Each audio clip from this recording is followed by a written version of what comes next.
Yan, kailangan yan rubber at GI, bawal yung plastic. Ito binibili ito, may rubber sa ilalim eh. Itong wire dito kailangan eksaktuhan lang para yung metro niya hindi sumabit, kasi pati sa mobra hindi na naaprubahan. Tapos yan, kailangan nakaklam. Tapos yung sa taas hindi nakababaya na nakarulyo. Tapos yung isa na yun ay bolt yun, bawal na kasing bakal sa nalalagay sa taas, ayaw na ng meral ko yun.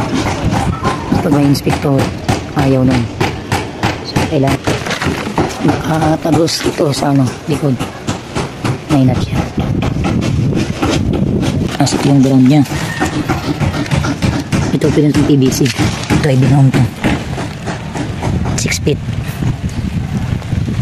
Tapos nakaklam din yan bago ito yung box ni material.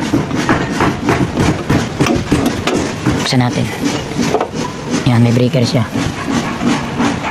60 amperes. Sa residensya lang naman ito eh. Gawa muna natin. Ayan, sana dumating mamaya may inspect na para makabitan na kami ng power, para may magamit na kami dito, mapabilis yung trabaho.